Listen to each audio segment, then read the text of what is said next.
agak kurang kurang sehat ya. Ah, udah jelas? Jelas. Udah jelas semuanya. Oke, terima kasih atas waktunya dan kesempatannya. Ya, saya memperkenalkan diri seperti yang sudah disampaikan oleh Bang Juma tadi, bahwa ya memang beberapa waktu yang lalu memang saya ada konsultasi dengan Bang Juma, permasalahan seperti apa yang Bang Juma tadi sampaikan. Dalam hal ini saya mau menanya atau mempertegas lagi, mungkin ada di sini adalah banyak ya pakar-pakarnya, ustadz-ustadznya yang dapat memberikan pengertian dan bimbingan kepada saya tentang ada beberapa hal yang mungkin yang akan saya tanyakan. Ya begitu ya. Ya, jelas nggak? Jelas. Kita menyimak kok.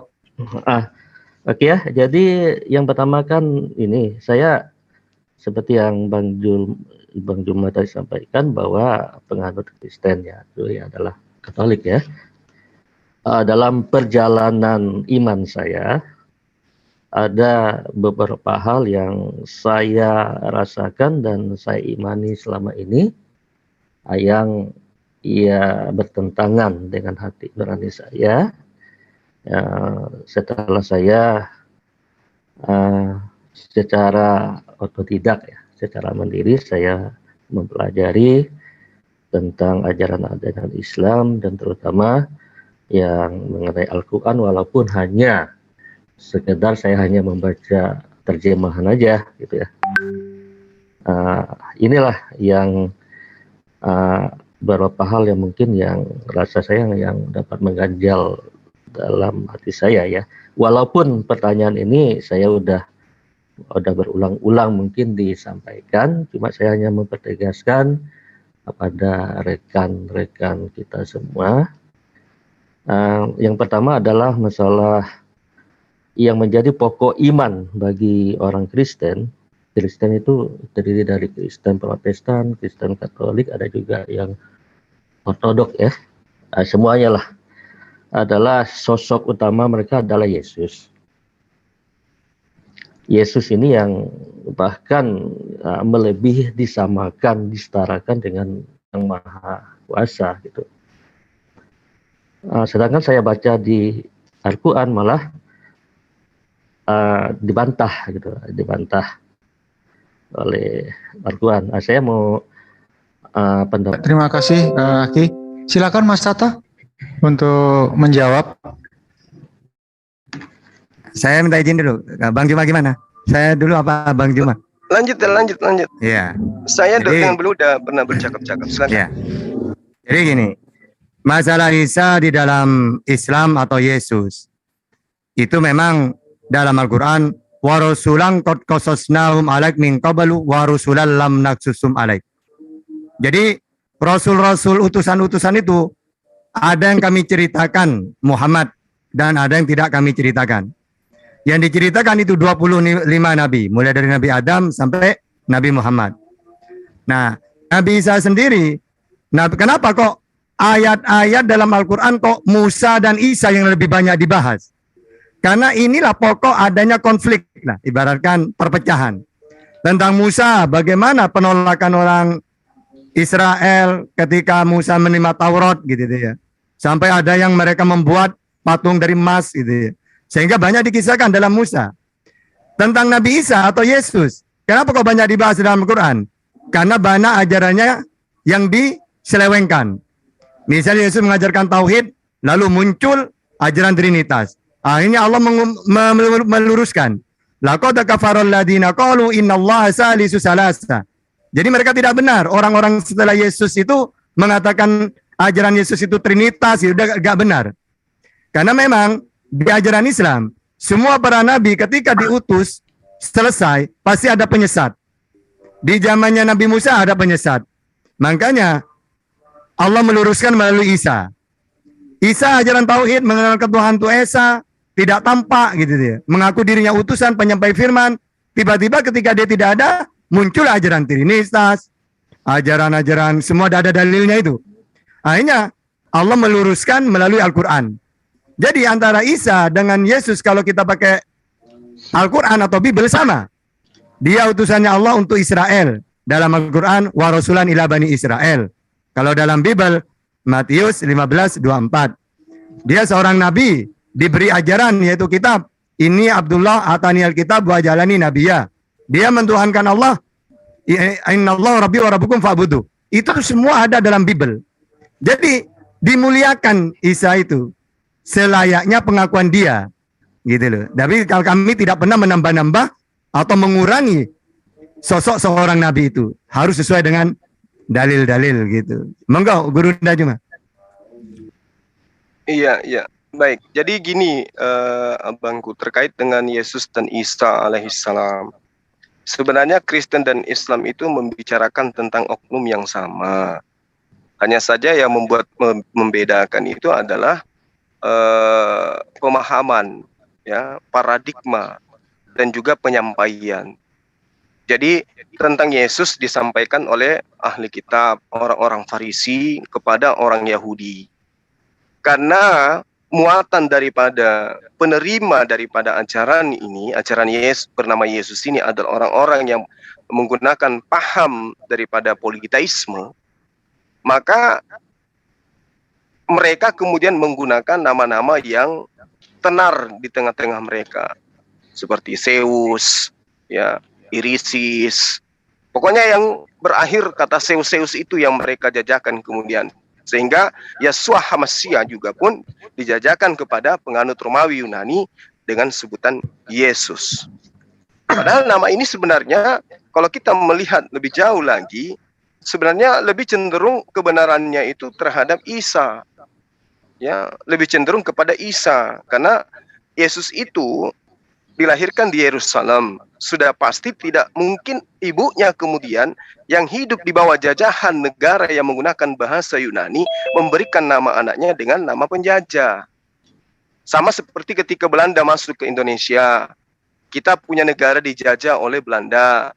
Belanda menggunakan bahasa, tentu menggunakan bahasa Belanda. Kita lagi ditindas, kita lagi dijajah. Ketika ada orang Indonesia yang melahirkan, tak mungkin kemudian anaknya diberi nama penjajah.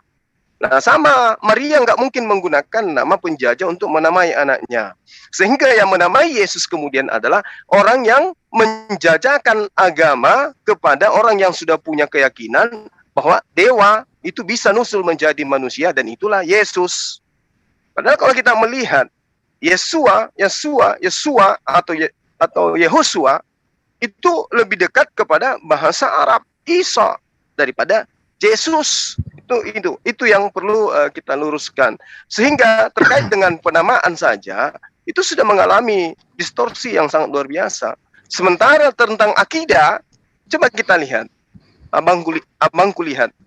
Sejauh kuping abang ini mendengarkan kami kemudian berdialog dengan teman-teman Kristen, pasti yang mereka bela itu adalah ajaran konsep politeisme, banyak Tuhan. Tapi mereka paksakan menjadi satu. Sementara yang kami terapkan kemudian adalah poin-poin tauhid yang Yesus ajarkan kepada Bani Israel yang masih ada di dalam kitab-kitab Kristen. Kami nggak perlu bawa Al-Quran. Karena kalau di Al-Quran, jelas seruannya, ya Bani Israel, ini Rasulullah ilaikum. Sudah jelas itu. Ani abudullah rabbi wa rabbakum. Sudah jelas itu kalau kita berbicara oknum yang sama yang kita ceritakan, yaitu Isa atau Yeshua, atau yang kemudian dijual dengan nama Yesus. Konsepnya sama. Al-Quran mengajarkan, oknum ini mengajarkan tidak ada Tuhan selain Allah. Begitu juga Yesus di dalam kitab mereka pasti mengajarkan bahwa tiada Tuhan selain Allah. Dan itulah konsep hidup kekal itu. Tapi ketika berbicara mengenai agama Kristen, konsep-konsep Kristen, maka kemudian sesuatu yang tiga itu dipaksakan menjadi satu, sehingga yang manusia pun yang diutus sebagai manusia, sebagai rasul pun dipaksakan kemudian menjadi Tuhan itu sendiri. Jadi antara Isa dan Yesus itu adalah satu manusia, satu oknum. Membuat dia menjadi dua adalah pemahaman orang berikutnya. Islam yang pemahamannya bersumber dari langit, dan Kristen yang pemahamannya dari Roma dan Yunani. Demikian abangku, silakan. Oh ya, itulah Bang Benjuma, seperti yang saya diskusikan dengan abang beberapa waktu yang lalu, bahwa pada prinsipnya dari Yesus di dalam Bible dan Isa itu adalah onum yang sama. Betul. Karena apa? Karena kita lihat dari segi apapun bahwa itulah satu-satunya manusia yang dilahirkan tanpa perbuatan manusia. Dia orang suci. Saya rasa tidak ada yang dua. Kalau Isa ini beda, Yesus ini beda, saya rasa saya tidak setuju bahwa Isa dengan Yesus adalah oknum yang sama, cuma diceritakan dengan cara yang berbeda. Al-Quran mengatakan bahwa dia hanya sebagai utusan, sebagai nabi, sedangkan Kristen yang berpedoman kepada Bible menyatakan bahwa dia adalah bagian dari atau firman yang telah menjadi manusia, Yohanes 1 ayat 1. Nah, hal inilah yang mengganjal dalam hati saya. Saya kan seperti ini, ingin mencari sesuatu yang benar, ingin bertuhan yang benar. Benar enggak sih hal seperti itu? Apakah mungkin seorang ciptaan itu sama dengan yang menciptakan? Nah, saya pun ingin juga bertanya mengenai Tuhan yang benar, Allah yang benar, itu seperti apa? Apakah Yahweh atau YHWH yang dalam Taurat dan Bapa dalam Injil dan Allah Ilah dalam Al-Quran itu merupakan oknum yang sama? Karena logika saya, tidak mungkin Tuhan itu lebih dari satu. Yang menciptakan alam semesta, Tuhan semesta alam, pencipta langit dan bumi, berarti satu. Nah, yang menjadi permasalahan saya, apakah sebutan-sebutan ini hanya sebutan saja? Seperti saya menanyakan kepada murid. Pertanyaan adalah, Gubernur DKI Jakarta sebelum Anies siapa? Lalu anak yang satu menjawab Ahok. Anak yang satu menjawab Basuki Cahayapurnama. Anak yang satu menjawab BTP. Apakah salah jawaban mereka? Betul semua. Oknumnya sama. Dialah sama, cuma menyebutnya aja yang berbeda, padahal oknumnya yang sama. Begitu rekan-rekan, mohon masukannya, mohon tanggapannya. Silakan, Dek.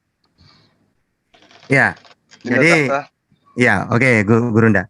Jadi pertama saya pakai dalil dulu, karena kita disuruh beriman kepada semua para nabi, ya sama Tuhannya. Makanya nama Allah itu, umat Islam memanggil Tuhan itu Allah. Abraham, Nabi Ibrahim yang mengenalkan. Diteruskan putranya Ismail, lalu Bani Jurhum, lalu Huza'ah, lalu ke Rasulullah. Jadi Rasulullah ketika diutus tidak usah mengenalkan nama Allah, nama Tuhan. Wong udah tinggal meneruskan kakek buyut beliau, yaitu Nabi Ibrahim. Dalilnya bahwa semua para nabi itu diutus oleh Tuhan yang sama. Qulu amanna billahi wa ma unzila alaina wa ma unzila ala Ibrahim wa Ismaila wa Ishaqa wa Yaqub wal asbati wa ma utiya Musa wa Isa wa nabiyyuna min rabbihim la nufarriqu baina ahadin minhum wa nahnu lahu muslimun. Jadi di situ dijelaskan intinya adalah semua yang mengutus para nabi itu adalah sama. Baik yang mengutus Ibrahim, Nabi Muhammad, Ismail, Isa, Yakub, Musa, dan nabi-nabi yang lain. Juga Isa. La nufarriqu baina ahadin minhum. Kami tidak membeda-bedakan. Semua diutus oleh Allah, semua ajarannya tauhid. Ya. Terus sekarang kita terakhir, kita harus samanya di mana? Coba kita pakai ciri-cirinya Tuhan baik dalam Al-Qur'an atau dalam Perjanjian Lama, Perjanjian Baru. Perjanjian Lama, Tuhan itu tidak serupa dengan apapun. Itu ada di Keluaran 9:14. Kalau Perjanjian Baru, Markus 12:32. Kalau dalam Al-Quran, laisa kamitslihi syai'un. Ya. Terus yang kedua, Allah itu gaib. Kalau Perjanjian Lama, itu Keluaran 33:20. Kalau Perjanjian Baru, Yohanes 5:37. Dalam Al-Quran, itu di dalam surat Al-An'am ayat 103. La tudrikuhul absar wa huwa yudrikuhul absar. Wa huwa latiful khabir. Dia tidak dapat dicapai oleh penglihatan mata. Nah, kalau dalam Perjanjian Lama itu 33, mati manusia kalau melihatnya. Kalau Yohanes 5:37, kamu tidak bisa melihatnya. Jadi, pertama, kesimpulannya, semua yang mengutus para nabi itu adalah sama. Yang kedua, mereka menjelaskan sifat-sifatnya sama. Tidak kelihatan, ya, tidak tampak, tidak sama dengan apapun, tidak mau turun ke dunia, gitu. Jadi seperti itu. Monggo, Guru Nda Juma. Iya. Jadi ketika abang saya ini bertanya tentang penyebutan nama Allah. Jadi gini, kita harus memahami dulu bahwa seperti yang abang saya uraikan, tidak mungkin Tuhan itu ada dua. Itu sudah benar, itu sudah tauhid. Tuhan mutlak satu, nggak bisa ditawar-tawar. Nah, di dalam pemahaman kami umat Islam, Al-Quranul Karim membimbing kami. A'udzubillahi minasyaitonirrajim. Bismillahirrahmanirrahim. Wa ma arsalna min qablika mir rasulin illa nuhi ilaihi annahu la ilaha illa ana. Bahwa kata Allah, tidaklah aku mengutus seorang rasul pun sebelum engkau Muhammad, melainkan kami wahyukan kepada mereka. Kami beri mereka pengetahuan bahwa tidak ada Tuhan yang berhak disembah selain aku. Fa'budun, maka Muhammad ajarkan kepada seluruh umat manusia kemudian untuk menyembah kepada aku. Fa'budun, ini perintah kepada Rasulullah, kemudian Rasulullah diperintahkan untuk menyampaikan kepada seluruh umat manusia. Jadi terkait dengan penamaan, kita ngerti bahwa ketika manusia itu diutus pertama kali, itu tidak menggunakan Al-Quran. Jadi dengan kata lain bahwa ketika ada pewahyuan yang datang kepada Abraham, kemudian keturunannya secara turun-temurun, kita memahami adanya bahasa serumpun, ya, bahasa Abrahamaik. Ada Ibrani, ada Aram, kemudian ada Arab. Mereka ini bahasa serumpun. Nah, ketika Tuhan datang kepada Nabi Musa alaihissalam, kita tidak kemudian bisa mengurai benang merahnya antara apa yang Allah terangkan kepada Musa dengan apa yang kemudian ada di dalam kitabnya teman-teman kita di luar Islam dan juga umat Islam itu sendiri. Kenapa saya mengatakan demikian? Karena kita tidak lagi menemukan Taurat yang Allah berikan kepada Musa. Sehingga kita tidak memahami dan tidak, maksud saya, kita tidak memiliki kemudian data yang valid bahwa Tuhan pada masa itu betul-betul memperkenalkan diri dengan sebutan fulan. Namun yang terpenting kemudian adalah ketika teman-teman Yudaism menyebut nama Tuhan mereka dengan sebutan Hasem atau Adonai atau Elohim, itu tidak merusak tatanan keberadaan Allah ketika esensi yang dimaksud itu adalah Rab atau ilah atau sembahan.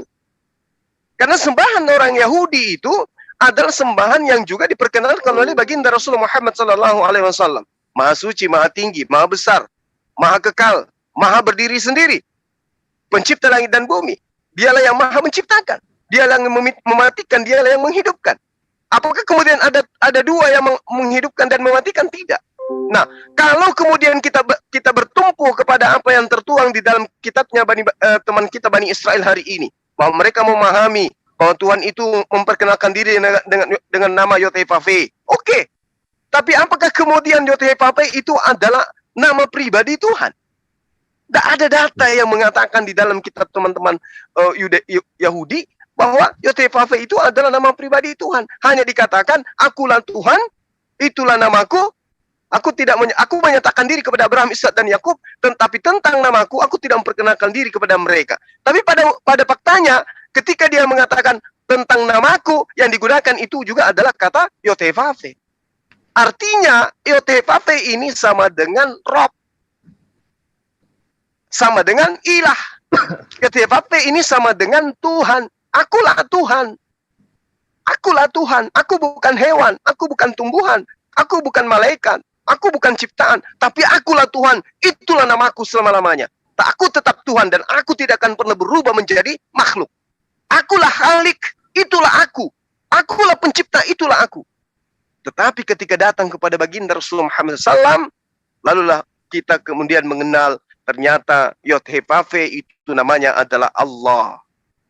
innani anallah la ilaha illa ana. Akulah Allah, tidak ada Tuhan selain aku. Nah, oleh karena itulah saya ingin mengatakan kepada saudara saya bahwa orang Yahudi hari ini ketika mereka menerjemahkan apa yang mereka katakan sebagai Torah Musa, mereka menerjemahkan ke dalam bahasa Arab, maka padanan kata untuk penyebutan Yod-Heh-Vav-He atau yang mereka sebut Hasem, mereka gunakan kata Allah. Dan orang-orang terpelajar, cendekiawan mereka, ya, para rabi-rabi mereka, tidak berkeberatan, bahkan dengan senang hati mengatakan Yod-Heh-Vav-He sama dengan Allah. Tapi apakah kemudian ketika diterjemahkan ke dalam bahasa Yunani, lalu kemudian berubah menjadi Theos, berubah menjadi Father atau apa? Tidak. Mereka malah melarikan kepada terjemahan Kurios. Ya, mereka mengatakan Kurios. Padahal kalau berbicara mengenai Kurios itu bisa jadi dia itu adalah Tuhan, bisa jadi itu adalah apa istilahnya? Junjungan, bisa jadi adalah majikan dan seterusnya. Jadi dia kehilangan esensi ketika dia sudah masuk ke dalam bahasa Yunani. Karena dia larinya kepada Theos, sementara Theos itu identik dengan dewa-dewa yang diimani oleh orang Romawi dan Yunani. Nah, padanannya lebih pas ketika disebut sebagai Allah. Saya kira begitu sementara. Silakan. Iya, oke Bang Juma. Saya memahami apa yang disampaikan tadi, bahwa saya juga meyakini hal seperti itu. Jadi pada dasarnya bahwa yang disembah oleh orang Israel, oleh pengikutnya Nabi Musa, adalah juga sama dengan apa yang disembah oleh umat Muhammad. Dan Bapa ini yang disembah oleh Yesus juga sama apa yang disembah oleh umatnya Muhammad. Cuma yang membedakan di sini adalah sumbernya. Ini Bang Juma. Saya akan masuk lagi ke sumbernya, karena agama itu adalah berdasarkan kitab yang disebut dengan kitab suci ini sebagai dasar, sebagai pedoman untuk membentuk agama atau untuk beriman. Sedangkan di dalam Al-Quran sudah jelas, saya sudah membaca gimana turunnya, lewat siapa, kenapa, karena disampaikan oleh malaikat. Salah satu tugas malaikat adalah menyampaikan wahyu. Gabriel atau Jibril. Dalam Islamnya jelas bahwa itu Jibril ini membawa firman ini disampaikan kepada Muhammad, Muhammad disampaikan kepada sahabat-sahabatnya. Sudah jelas itu. Kalau mengenai Bible, ini yang sering dibahas.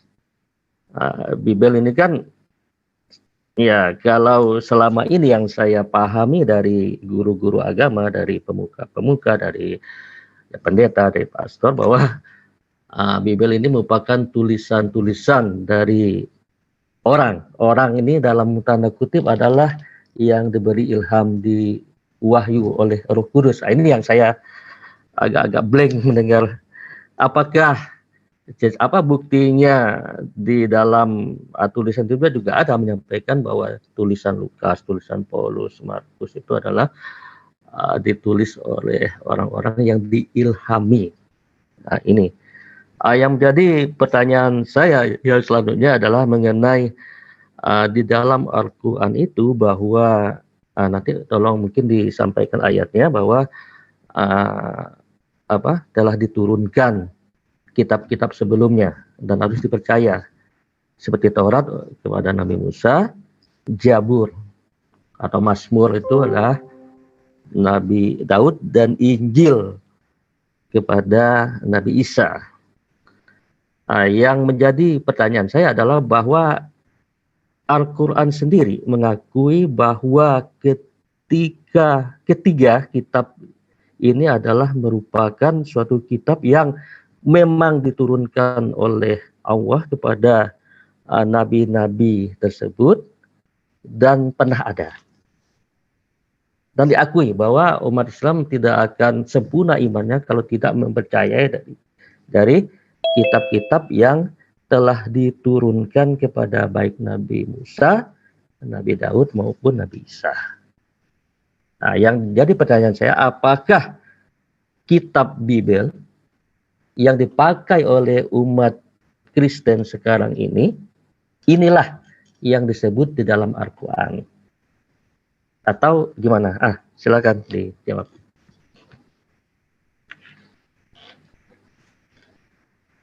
Silakan, Dek.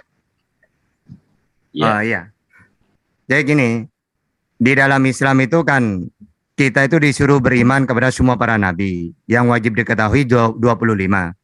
Dengan otomatis juga kita harus percaya bahwa mereka juga menerima ajaran.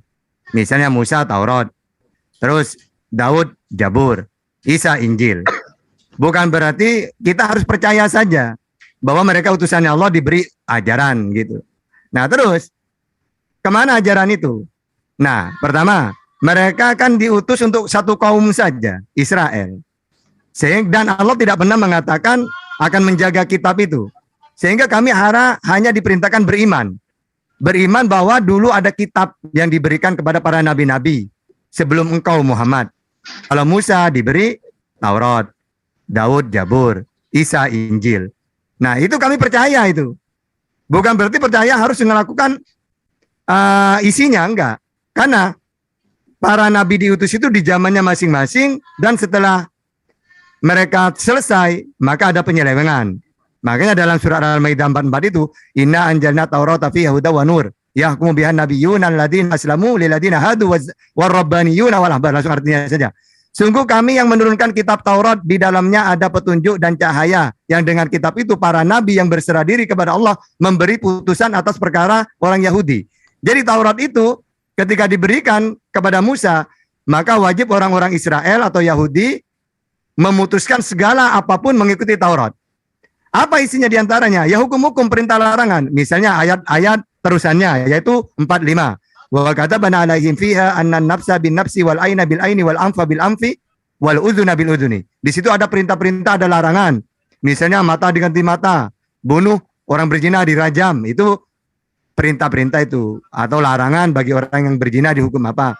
Nah, hukum-hukum itu berlaku sampai kapan? Sampai di ayat setelahnya, yaitu 46. Karena ada penyelewengan, maka Allah mengutus Isa untuk meluruskan. Wa qaffayna ala asarihim bi Isa bani Maryam musaddiqan lima baina yadayhi wa anjalat baina yadayhi minat Taurah wa atainahul Injil. Dan karena setelah Nabi Musa itu diutus sudah ada penyelewengan dari rabi-rabi, maka Allah mengutus Yesus. Makanya Yesus dibenci oleh Yahudi karena dia meluruskan ajaran-ajaran Taurat yang dirubah, yang mereka rubah. Nah, maka ketika Allah mengutus Yesus dan kami teruskan jejak mereka dengan mengutus Isa putra Maryam membenarkan kitab yang sebelumnya, yaitu Taurat, dan kami menurunkan Injil kepadanya. Maka orang-orang ketika di zamannya Yesus, wal yahkum ahlal Injil bima anjalallah. Maka ketika di zamannya Yesus, harus Yesus ini yang diikutin. Dan hendaklah pengikut Injil memutuskan perkara menurut apa yang diturunkan Allah di dalamnya. Berarti intinya gini loh, ya. Allah mengutus Musa, maka Musa yang harus diikutin. Sampai kapan? Sampai Allah mengutus Isa. Jadi ketika Yesus diutus, tidak boleh orang mengatakan, maaf ya Yesus, aku tidak percaya kepadamu. Saya sudah punya Musa, hukum-hukum sudah ada Taurat. Ya gak boleh. Ketika Yesus diutus, seharusnya mereka beriman. Sama dengan presiden. Di zamannya Bapak Soeharto, itu orang undang-undang mengikuti Soeharto. Ketika ketika Bapak Jokowi dilantik jadi presiden, undang-undang dirubah, maka tidak boleh orang Indonesia mengatakan, maaf ya Bapak Jokowi, saya memakai undang-undang Bapak Soekarno. Tidak boleh. Jadi ketika Allah mengutus para nabi, kitabnya apa itu diikutin. Dan itu pun untuk nabi-nabi Israel. Lalu terakhir, di ayat terakhir udah 48. Sampai Allah, semua Taurat, Injil, Zabur itu berlaku di kaumnya masing-masing. Sampai kapan? Sampai terakhir Allah mengutus Nabi Muhammad. Wa anjalna ilaikal kitaba bil haqqi musaddiqan lima baina yaday minal kitab wa muhaiminan alai. Ketika Allah mengutus Nabi Muhammad, maka semua kitab-kitab itu cuma diimani saja. Tidak berlaku sudah. Undang-undang itu tidak berlaku. Karena itu untuk satu kaum saja, yaitu Israel. Sedangkan Nabi Muhammad, wa ma arsalnaka illa rahmatan lil alamin, diutus untuk seluruh dunia. Maka undang-undang Al-Quran dan hadis yang dipakai. Yang lain cuma diimani. Gitu. Silakan Guru Ndajuma. Baik, Oke, makasih. Jadi terkait dengan pertanyaan abang kita mengenai berbicara mengenai Torah dan juga Injil ya. Nah, yang harus kita pahami dulu, Torah dan Injil ini diutus kepada bangsa yang seperti apa keberadaannya, keadaannya, tipikalnya, akhlaknya. Apakah mereka ini adalah segolongan manusia yang dikenal sebagai orang yang taat? Atau mereka ini adalah bangsa tegar tengkuk? Yang jangankan kitab suci, nabi saja yang datang di tengah-tengah mereka, mereka tolak. Bahkan nabi itu kemudian menyelamatkan mereka dari perbudakan yang sudah beratus tahun dari Mesir, lalu kemudian menyelamatkan mereka dari kejaran dan juga kelaparan yang melanda. Bahkan di mata mereka, laut terbelah, tongkat jadi ular, makanan jatuh dari langit, tetapi tetap saja membangkang. Nabi Musa izin untuk naik ke atas gunung selama 40 hari saja. Begitu dia pulang sudah memperlihatkan kesyirikan-kesyirikan dengan membuat sebuah patung dari emas berbentuk lembu. Ketika Musa masih di tengah-tengah mereka saja, sudah mereka perlihatkan pembangkangan mereka terhadap firman Tuhan. Jadi bagaimana mungkin kemudian Torahnya Nabi Musa masih bisa dikatakan sampai ke abad pertama, sampai ke kita hari ini? Nggak mungkin. Mustahil itu. Yesus aja yang nyata-nyata bermujizat sampai ada golongan dari luar dari kalangan ini menuhankan dia, tetap saja mereka tolak. Jadi bagaimana mungkin ajaran yang diterima oleh Yesus itu masih ada sampai hari ini? Nggak mungkin. Toh kita sudah memahami, dialog sudah dibangun di mana-mana, dilakukan di mana-mana, bahwa yang mengajarkan kemudian kekristenan itu bukan dari betul-betul murid dari Yesus. Bahkan tadi malam Rudi Yohanes kabur dari debat dikarenakan saya bertanya tentang Matius 23 nomor 15. Dia mengatakan Yesus tidak datang membawa agama. Berarti dengan demikian orang mana yang membawa agama Kristen ini rupanya? Nah, oleh karena itulah kemudian Al-Quran mengatakan, ya ahlal kitab lima talbisun al-haqqa bil batil wa taktumul haqqa wa antum ta'lamun. Hai ahli kitab, mengapa kau mencampur adukkan yang hak dengan yang batil dan menyembunyikan kebenaran padahal kamu mengetahuinya? Kenapa? Karena memang Musa sudah menceritakan kepada kita di dalam kitab yang masih ada sampai hari ini kita lihat, di dalam Ulangan 31 nomor 27, Musa mengatakan, aku mengenal kedegilan dan tegar tengkuk kalian wahai Bani Israel. Sedangkan sekarang saya masih hidup di tengah-tengahmu bersama dengan kamu. Kamu sudah menunjukkan pembangkanganmu, kedegilanmu, penolakanmu terhadap Tuhan. Bagaimana nanti setelah aku mati? Musa sendiri yang menerangkan itu. Itu ada di dalam kitab Ulangan 31 nomor 27. Berarti bang semua percaya dong bahwa itu adalah Torah. Kan Al-Quran sudah mengatakan mereka mencampur adukkan. Ya ahlal kitab lima talbisunal haqqa bil batil wa taktumul haqqa wa antum ta'lamun. Kalau begitu bisa jadi perjanjian baru itu juga adalah firman Tuhan. Tunggu dulu. Justru Al-Quran mengatakan fawailul lilladzina yaktubuna al-kitaba bi aydihim tsumma yaquluna hadza min indillah. Celakalah mereka orang-orang yang menulis kitab dengan tangan mereka sendiri, kemudian dia berkata ini dari Allah dengan maksud untuk menjualnya dengan harga yang murah. Maka celakalah mereka karena tulisan tangan mereka. Lalu kemudian apa pembuktian bahwa perjanjian baru itu bukan lagi wahyu yang diterima oleh Yesus? Coba kita lihat bagaimana di dalam Kisah Para Rasul 8 diterangkan kemudian bahwa Yesus di dalam Yohanes 1 nomor sekitar 53 ya kalau nggak salah, di situ dikatakan Filipus ikutlah denganku.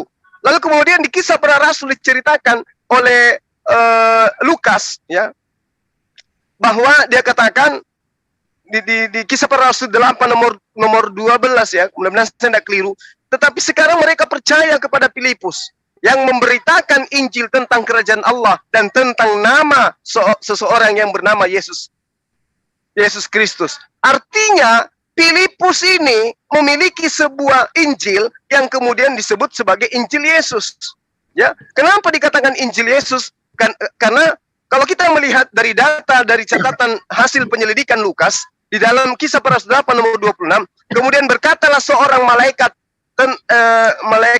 Tuhan kepada Filipus. Artinya begini, Filipus ini lebih kompeten, lebih memiliki legitimasi, lebih memiliki keabsahan daripada penulis-penulis yang dianggap sebagai firman Tuhan tulisannya. Kenapa? Karena nyata di tulisan Lukas dikatakan malaikat Tuhan menyatakan diri dan bahkan berkata kepada Filipus. Berarti yang tadinya Yesus memanggil Filipus. Kedua, Filipus malaikat berkata kepada Filipus. Dan yang ketiga kemudian diceritakan di nomor 35 di Kisah Para Rasul 8 itu, maka mulailah Filipus berbicara dan bertolak dari nas itu. Ia Filipus memberitakan Injil Yesus kepadanya. Berarti ada Injil Yesus yang diberitakan oleh Filipus, yang diterima dari malaikat. Dan Yesus sendiri yang memanggil Filipus. Pertanyaannya sekarang, mana Injil Filipus itu? Injil Filipus yang menceritakan tentang pernikahan Yesus. Injil Filipus yang menceritakan tentang kenabian baginda Muhammad SAW.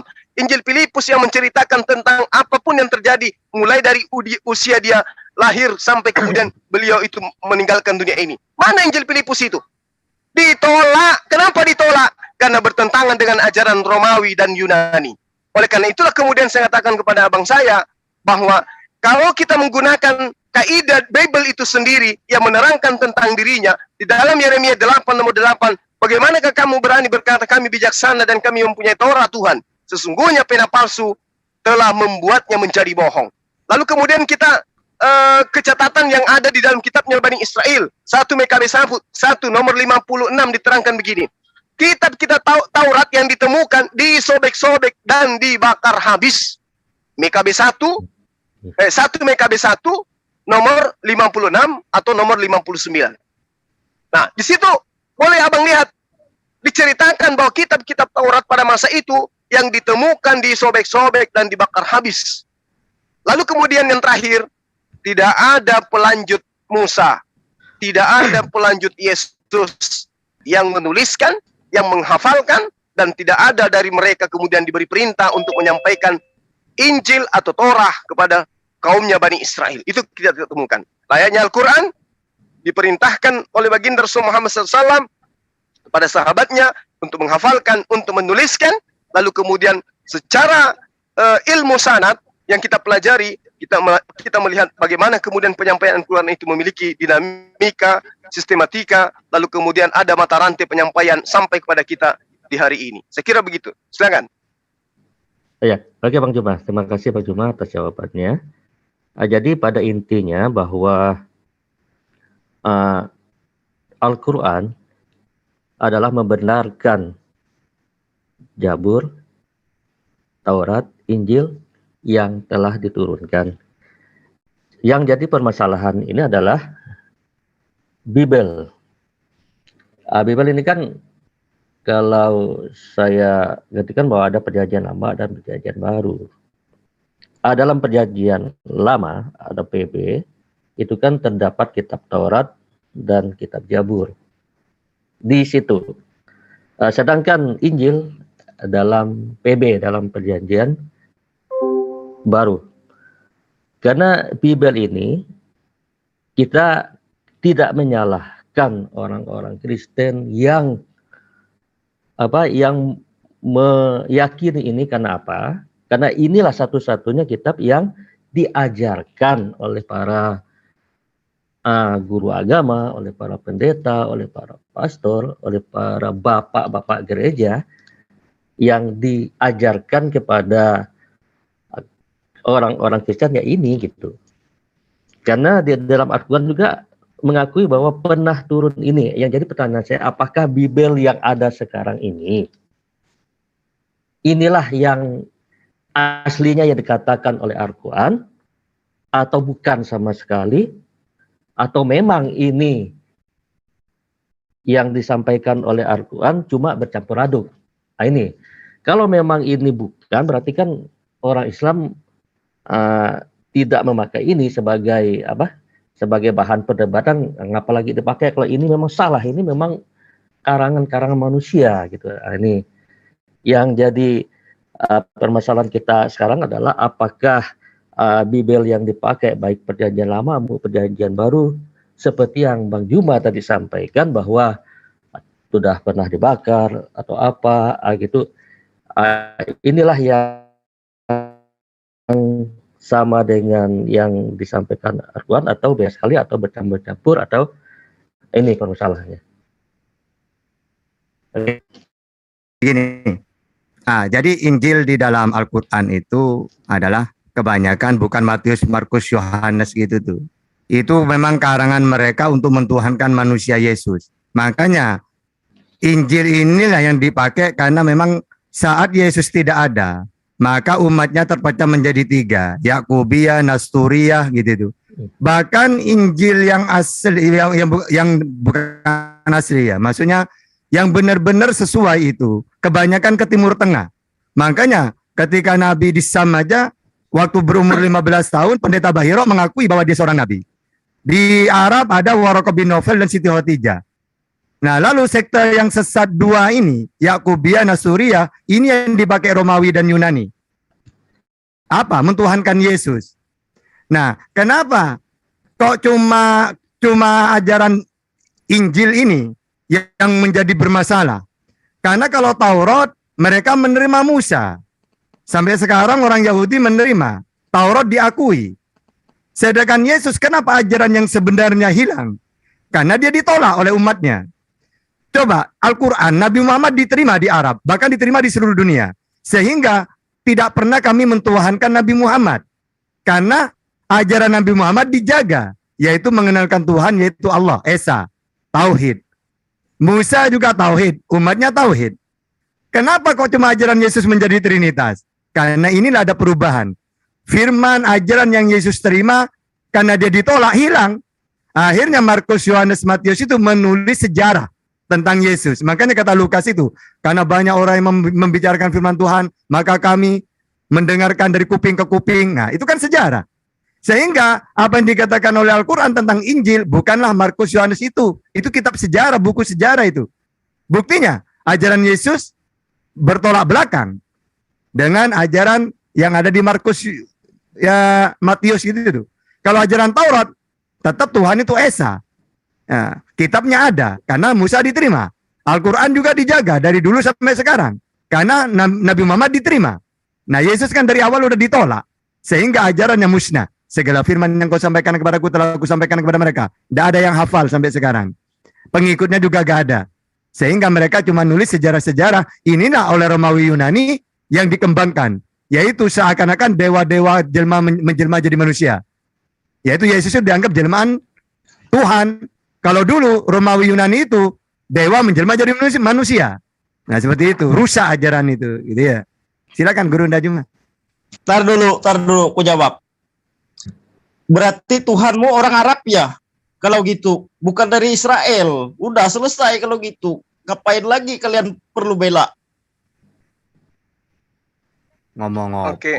Moderator, tolong di-mute dulu. Ya, lanjut. Udah tak Oke, jadi gini Bang. Tadi pertanyaannya yang saya tangkap, ya karena di sini ribut. Kenapa kemudian Bang Suma masih menggunakan Bible untuk mengkanter teman-teman Kristen? Jawabannya sederhana, Bang. Kalau saya menggunakan Al-Quran, bagaimana mungkin mereka percaya? Contoh misalnya, Yesus mereka tuhankan. Kalau saya menggunakan Al-Quran, bahwa aku bukan Tuhan, ya, bahwa Tuhanku, aku tidak pernah mengajarkan mereka untuk menyembah kepada diriku. Melainkan aku mengajarkan kepada mereka untuk menyembah Engkau, Tuhanku dan Tuhan mereka. Seperti yang diterangkan dalam Al-Quran, surah Al-Imran, ya. Ali-Imran atau Al-Ma'idah ayat 116 dan 117. Artinya, kalau Al-Quran yang saya sajikan kepada mereka, manalah mereka mau kemudian untuk memahami dan menerima, sementara misi kita adalah menyelamatkan mereka. Agar mereka itu tidak terkungkung selamanya di dalam doktrin. Karena itulah kemudian ada sisa-sisa pengajaran di dalam kitabnya teman-teman kita yang mengatakan Yesus itu bukanlah Tuhan. Maka itu yang aku gunakan. Kalau kitabnya saja mereka tidak percaya, bagaimana Al-Quran? Nah, sementara pesan dari Rasulullah Muhammad SAW, jangan kau percaya, jangan kau tolak, dan jangan kau terima. Artinya, apa yang disajikan di dalam kitab ini sudah jelas dikatakan, itu adalah hasil penyelidikan. Jadi kalau kita berbicara mengenai hal yang lebih mendekati keadaan pada masa itu, ya hasil penyelidikan mereka. Tapi hasil penyelidikan ini bukan firman Tuhan, tetapi karya tulis yang dihasilkan dari peristiwa-peristiwa yang terjadi kemudian dilakukan penelitian yang ada oleh penulis-penulisnya. Makanya saya katakan bahwa bisa jadi penulis-penulis kitab ini tidak pernah sadar kalau kelak tulisannya akan dijadikan sebagai firman Tuhan oleh orang-orang belakangan. Contoh misalnya kalau kita melihat, ya, di dalam Galatia 1 nomor 6, aku heran bahwa kamu begitu lekas berbalik kepada Dia yang oleh karena kasih karunia telah memanggil kamu dan mengikuti Injil lain. Berarti benar ada Injil di luar daripada Injil-Injil yang diberitakan, yang beritakan melalui kitabnya teman Kristen hari ini. Karena Paulus saja heran. Aku heran begitu cepat engkau berpaling kepada Injil lain. Berarti ada Injil yang memang lain daripada itu. Nah, kemudian kalau kita melihat di dalam Kisah Para Rasul 26 nomor 14, kenapa saya menggunakan ini? Karena data-data ini konon ceritanya adalah data yang dituliskan berdasarkan hasil penyelidikan. Nah, sementara kita nggak hidup pada masa itu. Kalau kita menggunakan Al-Quran, tidak mungkin. Karena Al-Quran mengatakan bahwa saya tidak mengutus sebuah rasul, melainkan menggunakan bahasa kaumnya. Nah, di Kisah Para Rasul 26 nomor 14 dikatakan bahwa kami semua rebah ke tanah dan aku mendengar suara yang mengatakan kepadaku dalam bahasa Ibrani. Coba, ada dia dengarkan suara yang menyeru kepada dia dengan menggunakan bahasa Ibrani. Berarti Al-Quran benar. Ternyata Yesus juga berbicara menggunakan bahasa kaumnya, yaitu bahasa Ibrani.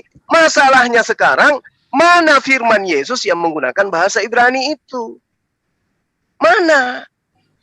Kalau tidak ada, berarti wajar kalau kami umat Islam itu tidak mau menerima ini sebagai firman Tuhan. Itu loh. Karena tidak ada bahasa Ibrani, tidak menggunakan bahasa yang digunakan oleh Yesus.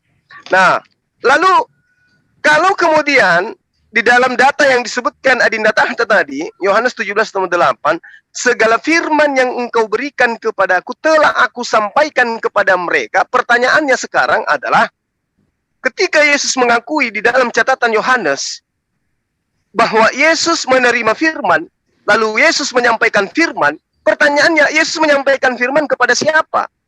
Kalau dikatakan kepada Lukas, kepada Markus, kepada Paulus, kepada ini dan itu, buktinya mereka menulis berdasarkan bimbingan Roh Kudus, bukan Yesus. Dan Yesus hanya mengajar selama 3 tahun kurang lebih. Dari mana Lukas mendapatkan tulisan setebal itu? Markus setebal itu? Yohanes setebal itu? Petrus setebal itu? Lukas setebal itu? Sementara kalau kita melihat, mereka tidak pernah duduk di hadapan Yesus. Tidak ada data yang mengatakan mereka menerima firman dari Yesus. Berarti benarlah yang diterangkan Al-Quran, celakalah engkau ahli kitab, karena engkau menuliskan sebuah kitab, lalu kau katakan itu dari Tuhan. Padahal itu adalah buah karya dari tanganmu itu sendiri. Tapi lebih celaka lagi, yang mengimani itu sebagai firman Tuhan. Sekira begitu, Bang. Silakan. Iya. Iya. Bang Duma, ya saya paham apa yang Bang Duma tadi sampaikan bahwa memang betul itu yang saya yakini pada saat ini, yang itu kan berarti Bible, Perjanjian Lama, Perjanjian Baru yang dipakai oleh orang non Muslim, orang Kristen pada saat ini, itu tidak dapat dijadikan acuan bahwa ini yang diturunkan oleh atau dijelaskan oleh Al-Quran ya. Mungkin Bang Duma tadi katakan bahwa memang ada sih ayat-ayat yang sesuai dengan Al-Quran, seperti mentauhidkan Tuhan, bahwa Yesus itu punya Tuhan, dia hanya utusan. Yang menjadi perbedaannya adalah mengenai ya oknum ini ya, oknum Isa dalam Al-Quran dengan oknum Yesus di dalam Bible. Nah, ini yang menjadi perbedaan, bahwa di dalam Bible Yesus itu adalah Tuhan, ada Tuhan bahwa dia hanya utusan, hanya nabi. Di dalam Al-Quran dia diserupakan tidak dibunuh, di dalam Bible ya dibunuh. Nah, ini kan ada perbedaan.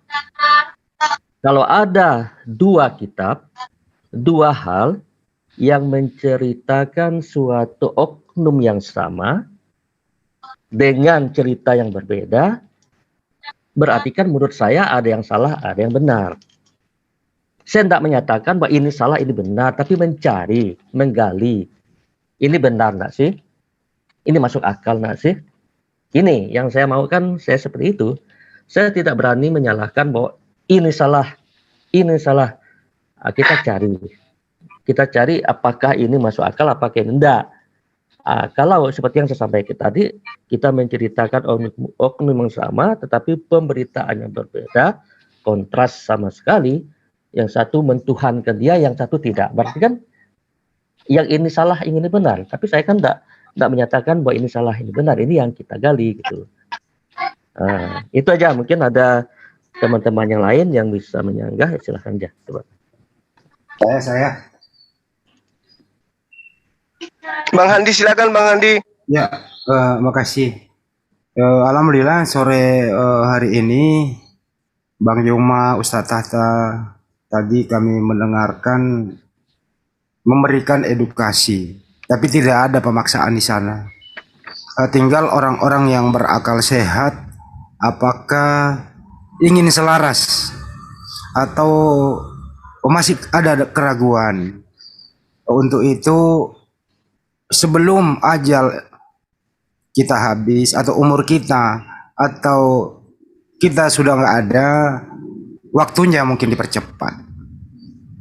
Siapa tahu sesudah ini kita meninggalkan dunia ini, kebenaran sudah di depan mata, tapi masih ada keraguan di sana. Tapi Bang Juma, Ustadz Hatta, teman-teman yang lain, ini hanya menyampaikan saja.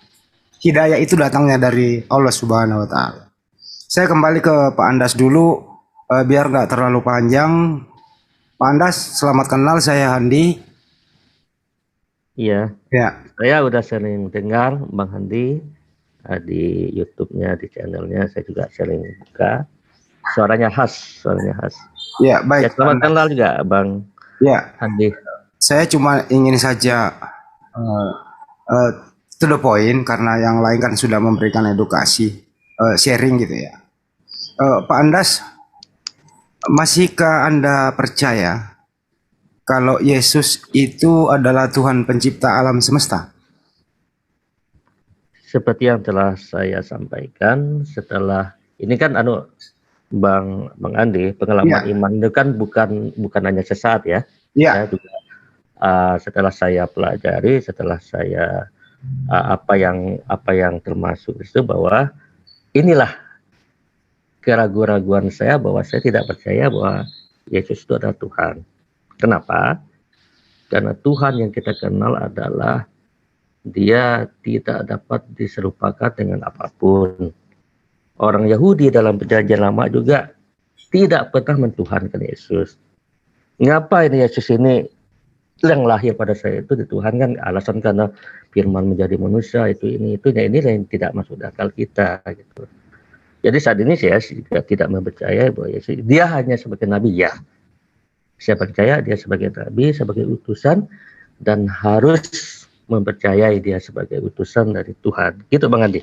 Oke, terima kasih. Artinya Anda maju selangkah dibanding saudara-saudara Kristen yang menganut Trinitas. Terus kemudian, kalau sudah mengakui Yesus adalah utusan, artinya Yesus ini membawa ajaran yang bersumber dari yang mengutus Dia. Selanjutnya Abang masihkah percaya semua yang ada di Bible itu, yang khusus ke Perjanjian Baru saja, itu bersumber dari Sang Pencipta melalui Yesus? Apakah Abang percaya semua yang ada di sana? Silakan Abang. Iya Bang Andi. Tadi saya dengan maju-maju sudah sampaikan. Itu makanya saya tanya apakah Bible ini yang dimaksud oleh Al-Quran itu. Karena setelah saya baca, saya selidiki, yang saya pahami selama ini, karena itulah satu-satunya kitab yang dipercaya, yang diajarkan oleh para bapak-bapak gereja, oleh para pastor, oleh para gereja ke orang Kristen. Karena setelah saya baca selama ini bahwa itu banyak tulisan-tulisan. Pertama adalah Paulus. Paulus ini tidak pernah bertemu sekali dengan Yesus. Cuma di dalam, kalau nggak salah saya, dari Kisah Para Rasul, dia ketemu itu kan Yesus kan telah naik. Apakah itu benar? Nah ini, dan juga seperti yang Lukas ini kan sama-sama dengan Paulus, juga Markus, satu seperguruan. Kalau salah ini Lukas ini adalah teman seperjuangan dari Paulus. Dan Lukas juga menulis bahwa dua kitab, yaitu kitab Injil Lukas dengan kisah para rasul itu ditulis oleh Lukas. Di situ disebutkan bahwa Theophilus yang mulia. Saya pikir kalau firman Tuhan kok bunyinya seperti itu gitu. Ini kan hasil penyelidikan dari Lukas itu gitu. Ada ini ya hal-hal yang menurut saya yang janggal gitu. Mengapa kalau saya baca Al-Quran itu kan jelas bahwa diturunkan kepada Nabi Muhammad melalui perantaraan dari malaikat. Malaikat ini kan fungsinya sebagai penyampai firman, malaikat Jibril atau malaikat Gabriel, seperti kepada Maria, seperti kepada Musa, kepada apa, itu masuk akal kan gitu. Ini yang membuat saya ragu di situ. Nggak ada, menurut saya udah bercampur aduk. Gitu. Ada memang ayat-ayat yang mentauhidkan ada itu. Sementara itu aja, Bang Andi. Makasih Pak Andas. Anda sudah maju 2 langkah. Basicnya tidak menuhankan Yesus. Kedua, yang ada di perjanjian baru itu Anda sudah maju 2 langkah. Sebagaimana tadi juga yang diterangkan oleh Bang Juma, Ustadz Tahta, bahwa Bible itu masih banyak dan ada di sana kebenaran. Tidak semua di sana nggak benar. Di sana itu ada firman dari Sang Pencipta yang diajarkan oleh Yesus. Tapi sayangnya, yang memenuhi perjanjian baru itu, Anda tadi udah setuju bahwa banyak sekali hal-hal yang masih harus dipertanyakan dan tidak ada jawabannya. Hanya imani saja. Kalau surat Paulus yang begitu tebal, mimpi Yohanes yang begitu tebal, dipercaya sebagai firman Tuhan yang diilhami oleh Roh Kudus. Tapi kalau saya teliti tadi, saya alami bahwa Anda sudah maju 2 langkah. Kita maju 3 langkah lagi, Bang. Selanjutnya, apakah Anda percaya bahwa Yesus pernah berkata, masih banyak yang ingin kusampaikan, tapi kalian belum sanggup menanggungnya. Baiklah, aku akan meminta kepada Bapa, dan Bapa akan memberikan seorang penolong yang lain, yaitu Roh kebenaran, begitu ya. Kira-kira intinya begitu. Apakah kira-kira Yesus mengajar 3 tahun setengah? Kalau diaplikasikan dalam kehidupan sekarang yang modern ini, apakah cukup bisa mewadahi sendi-sendi kehidupan kita? Kalau tidak ada Rasul yang meneruskan ajaran Yesus ini. Silakan Bang. Ya, terima kasih Bang Andi. Seperti yang Bang Andi sampaikan tadi, memang di dalam ya dikatakanlah Injil lah sekarang ya sampaikan bahwa memang ada Yesus mengatakan bahwa dia akan mengutus Roh Kudus setelah dia. Itu yang menjadi pertanyaan saya itu, karena orang Kristen itu menganggap bahwa Yesus ini mengutus Roh Kudus sebagai bagian dari Trinitas tadi. Ini. Sedangkan kalau pengertian saya, mungkin Roh Kudus ini kan mungkin aja bisa jadi kalau menurut saya adalah seorang malaikat atau malaikat Jibril yang menyampaikan kepada Nabi setelahnya mengenai ajaran-ajaran, mengenai pengajaran-pengajaran, mengenai hukum-hukum yang tidak disampaikan oleh Yesus. Kalau pengertian saya seperti itu, karena tidak mungkin Yesus itu mengutus Roh Kudusnya. Kalau Roh Kudus ini kan saya juga bingung juga, Allah Roh Kudus, Allah Bapa, Allah Putra, Allah Roh Kudus. Allah Roh Kudus, kalau tahu saya Roh Kudus ini kan pada saat Yesus dibaptis di Sungai Yordan berupa burung merpati. Ada waktu pada dia mengembuskan kepada rasul-rasulnya bahwa terimalah Roh Kudus, bahwa bernama lidah-lidah api. Apakah itu? Nah, ini yang menjadi pertanyaan saya selama ini gitu.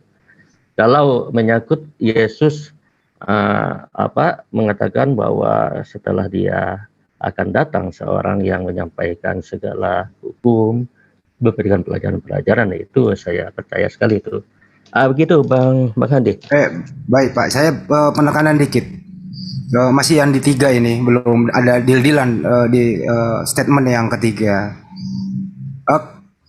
Bolehlah kita berkira-kira seandainya tidak ada Nabi Muhammad SAW, Al-Quran dan hadis, hanya ajarannya Yesus yang kita pakai.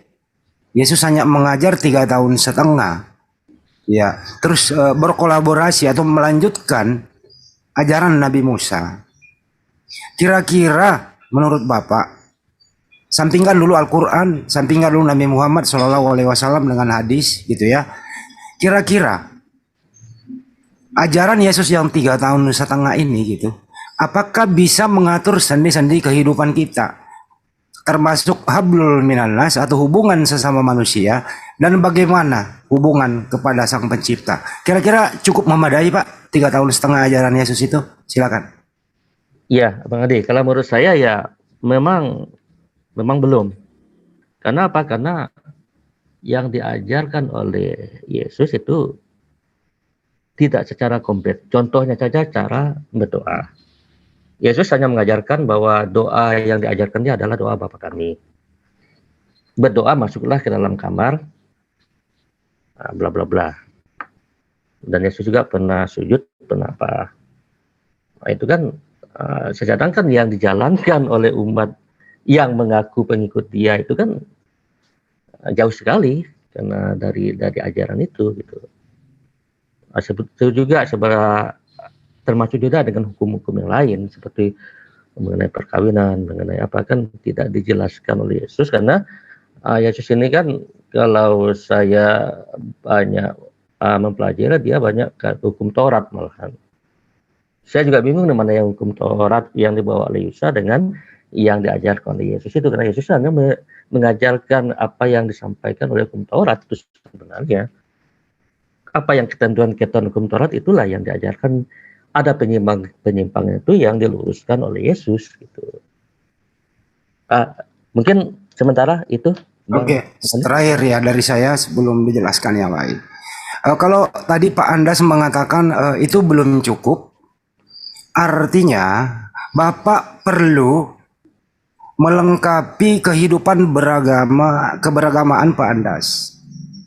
Ya, tentu hanya ada satu pilihan Pak. Untuk melengkapi ini semua, datanglah Nabi Muhammad SAW diutus ke bumi sebagai Nabi pelengkap untuk seluruh umat manusia. Tidak ada sendi-sendi kehidupan yang luput, yang tidak diatur dari Al-Quran dan hadis. Sekiranya Bapak masih mau berpikiran maju, melengkapi keagamaan Bapak sebagai pondasi, sebagai dasar bekal yang nanti akan Bapak pertanggungjawabkan di akhir kelak nanti, karena setiap manusia bertanggung jawab atas dirinya sendiri. Sekiranya Bapak sudah terbuka cakrawala berpikir, sudah tahu kebenaran itu sudah di depan mata, mohon jangan ditunda. Sekali lagi Bapak, apakah Bapak ingin melengkapinya? Dan saya hanya memberikan alternatif bahwa ada Al-Quran dan hadis. Semoga Bapak memilihnya. Terima kasih Pak. Iya. Oke Bang Andi. Ya Pak. Ya saya juga ya nyampaikan dengan Bang Juma. Nanti itu pasti Bang Andi itu secara japri aja, saya enggak di sini Bang Andi. Saya mengatakan kepada Bang Juma saya hanya ingin mempelajari lebih lanjut, ingin meyakinkan dari ustadz-ustadz dari ya Bang Handi CS yang dapat memberikan satu masukan yang untuk mempertebal keimanan saya, keyakinan saya tentang ini. Nah, itu nanti secara pribadi, secara apa itu apa sih itu Bang Andi, tapi tidak di Zoom, tidak di apa. Ini saya enggak segabah, enggak sama seperti itu. Tapi saya tetap meyakini apa yang Bang Andi, Bang Juma, Bang Julfikar tadi sampaikan. Begitu Bang Andi. Ya, makasih. Sekali lagi, kalau kebenaran udah di depan mata, keberuntungan sudah di depan mata, jangan tertunda Pak. Ajal ini nggak tahu kapan. Kemungkinan habis ini kita meninggal Pak. Itu aja sih saran saya. Ini nggak ada paksaan, hanya sharing aja ya Pak. Saya kembalikan ke moderator, silakan. Atau ke Bang Juma mungkin melengkapi apa sih Bang Juma? Kenapa harus memilih Islam? Kenapa harus Islam? Silakan Abang Juma atau silakan Bang. Iya, iya benar Bang. Jadi kenapa harus memilih Islam? Karena di ajaran Islam itulah Tuhan didudukkan menjadi Tuhan, makhluk didudukkan sebagai makhluk. Tidak dibolak-balik, tidak dicampur aduk. Jadi pemurnian akidah dan ajaran para nabi itu hanya bisa ditemukan di ajaran Islam. Kenapa? Karena para nabi itu mengajarkan Islam. Jadi ibarat kata Islam itu adalah bapak dan syariat-syariat itu adalah ibu. Jadi di setiap para nabi itu ada ibu-ibu kemudian yang mengajarkan syariat-syariat. Jadi Yahudi, Israel dalam hal ini memiliki syariat. Ya. Lalu kemudian Nabi Isa juga mengajarkan kemudian syariat. Nah, kenapa baginda Rasulullah Muhammad SAW itu disebut ummi? Karena dia adalah ibu daripada syariat baru yang datang kepada bangsa Arab, bangsa jahiliyah yang kemudian diteruskan kepada seluruh umat manusia. Jadi Islam itu satu, syariatnya yang kemudian sesuai dengan kaum di mana Islam itu diajarkan. Nah, Islam ini ada SOP, adalah standar operasional. Itulah SOP-nya, itulah Islamnya, yaitu akidah dan syariatnya kemudian. Jadi Islam itu sudah ada dari sejak Nabi Adam alaihissalam. Penyempurnaannya kemudian pada saat baginda Rasulullah Muhammad SAW diutus kepada seluruh umat manusia. Nah, jadi kita harus memilih Islam. Kenapa? Karena dengan Islam kita sudah mendudukkan seluruh nabi sesuai dengan porsinya masing-masing dan mendudukkan Tuhan itu dengan porsi yang sesungguhnya terhadap dirinya sebagai pencipta langit dan bumi. Nah, saya kira begitu dari saya, abangku, terkait dengan prosesi yang kita inginkan kemudian atau kita mau agar abang ini bersyahadat. Saya rasa tidak mesti harus ada di sini, ya, tidak mesti harus ada di sini. Yang penting sekedar untuk diketahui oleh sahabat-sahabat yang lain bahwa saudara kita ini sudah berpuasa. Beliau sudah berpuasa ketika bulan suci Ramadan. Beliau juga sudah mulai berpuasa. Beliau juga sudah mulai sholat. Ya, hanya demi untuk meyakinkan dirinya, kemudian beliau bergabung di sini dan menyatakan bahwa Islam itulah agama yang paling benar, bahwa Allah satu-satunya Tuhan, Tuhan yang benar-benar itu adalah Allah, dan Yesus itu sesungguhnya adalah utusan Allah, dan baginda Rasulullah Muhammad SAW itu adalah benar-benar utusan Tuhan. Hanya saja beliau masih butuh guru, butuh pembimbing yang mungkin bisa menangani langsung beliau di tempat beliau. Dan saya katakan kepada abang saya, kalau abang mau belajar, kita ada ustadz, kita ada guru yang kira-kira tinggal di daerah abang saya ini, di tempat abang sekarang menetap. Saya kira begitu Bang Handi dari saya. Oke. Iya. Sebentar Bang Handi. Ya, Bang. Betul Mungkin sekali. ada hal sebagai penutup dari abang kita. Sebelum penutup nanti ada Mbak Josil mau berbicara sepertinya. Apa diizinkan dulu Mbak Josilnya, Mbak Pandas? Izin? Iya. Kalau saya sih ngikut aja apa yang diketentuan. Kata saya juga sebagai tamu di sini yang ikut aja ketentuan dari channel ini. Begitu Bang Andi, silakan Bang Andi. Ya, Mbak Josil dulu, silakan. Assalamualaikum warahmatullahi wabarakatuh untuk semuanya. Waalaikumsalam warahmatullahi Dalam keadaan sehat ya.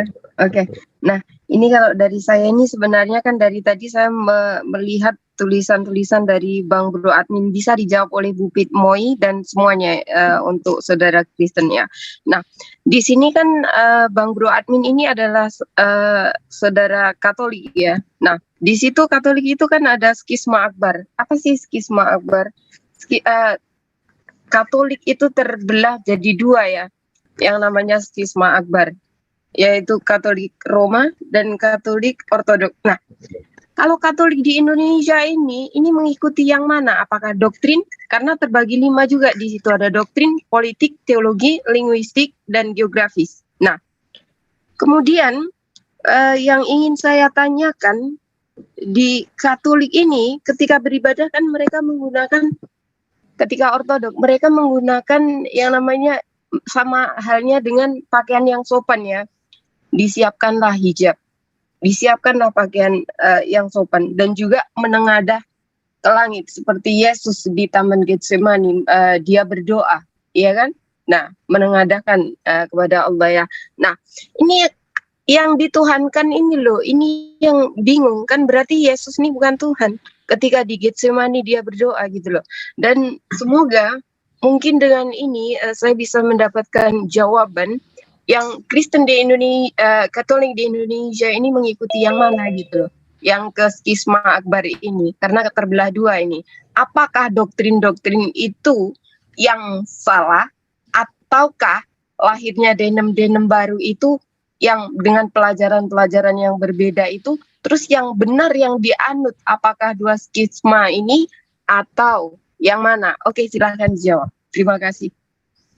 Ini siapa yang jawab nih? Saya Ya, enggak, bukan untuk Pak Andas yang menjawab. Ini momennya sebenarnya ditujukan kepada Bro Admin dan lain-lain begitu ya, Mbak Jose. Nah, ini spesial untuk Pak Andas, bukan untuk menjawab itu. Itu aja sih. Yang penting di sini kan bagaimana Pak Andas ini tadi berdiskusi dengan Ustadz Hatta, Bang Juma, dengan kami di sini bahwa apa yang kita hasilkan di sini, sebagaimana juga kan Pak Anda sering menjapri Bang Juma bahwa Anda sudah berpuasa, Anda sudah sholat, terus tidak mengakui Yesus sebagai Tuhan, mengakui Nabi Muhammad SAW, Al-Quran dan hadis pelengkap lah yang dimaksud dan seterusnya itu sebenarnya ini intinya pada diskusi kita sore hari ini. Tapi kalau Pak Anda tidak mau mengumumkan bersyahadat di halayak, apa di sini kami selalu siap untuk berdiskusi dengan Bapak. Tiap malam kami di sini ada kajian Islam. Jadi kami undang Pak Andas jam 11 malam sampai pagi kalau perlu di sini puas untuk bertanya tentang Islam. Kira-kira begitu Pak Andas. Ada yang mau disampaikan terakhir? Silakan. Iya, terima kasih Bang Anti. Jadi betul apa yang disampaikan oleh Bang Juma tadi ya, itulah yang saya alami. Saya sudah japri beliau mengenai apa yang saya alami selama ini, ya itulah kenyataannya gitu. Saya minta izin ke Bang Juma tadi, boleh ikut di sini ya. Inilah unik-unik yang saya sampaikan untuk mempertebal keyakinan saya, karena selama ini saya tidak punya guru. Saya hanya terus terang aja, saya belajar secara otodidak aja. Secara otodidak, secara mandiri, dari beberapa sumber yang setelah saya pelajari itu, seperti ini. Seperti yang Bang Handi tadi sampaikan, tolong doakan saya sebelum ajal menjemput, sebelum malaikat mencabut nyawa, sebelum menyesal di akhirat. Saya sekali lagi mohon doa, mohon bimbingannya untuk rekan-rekan, kawan-kawan semua. Sebentar. Belum kelar. Ya. Karena setelah kita mati tidak ada lagi yang dapat kita pertahankan, kita apakan. Setelah mati ya udah, ya kita sesat ya sesat, kita benar ya benar. Itu mungkin Bang Handi, mungkin lain kalinya mungkin ada hal-hal lain mungkin yang saya sampaikan. Kalau ada masukan dari rekan-rekan semua yang ya ilmunya udah tinggi, saya ini baru 0% masih mohon bimbingan apa. Itu aja Bang Andi. Makasih Pak Andas. Bro Ginting jangan provokasi lah di sini ya. Edukasi lah kalau chatnya itu loh. Silakan Dokter Husema. Bismillahirrahmanirrahim. Assalamualaikum warahmatullahi wabarakatuh. Untuk saudara-saudaraku, Bang Andas, alhamdulillah, syukur wala haula wala quwwata illa billah. Yang saya dengar tadi bahwa saudara Andas ini sudah melakukan sholat, walaupun mungkin dalam konteks belum sempurna seperti kita. Allah Subhanahu wa taala berfirman, la yukallifullahu nafsan illa wusaha. Allah tidak memberikan beban kepada hambanya melebihi batas kemampuannya, saudaraku. Sehingga pada saat kita sholat yang kita tahu Allahu Akbar, Al-Fatihah, Allahu Akbar, kemudian pada saat tasyahud, tahiyat awal, tahiyat akhir cukup syahadat, insya Allah Allah terima. Yang kedua, dalam konteks ibadah sholat itu, saudaraku, bahwa kita kadang ragu, keselamatan dari Islam berupa apa sih? Bagaimana sih Islam bisa selamat? Tahukah saudaraku bahwa dalam hal beribadah kepada Allah Subhanahu wa taala, mulai dari niat untuk mengambil wudhu, maka air itu sudah menjadi saksi, satu saksi. Saksi di mata Allah bahwa saya pernah dipakai andas untuk berwudhu, untuk bersujud kepada Allah.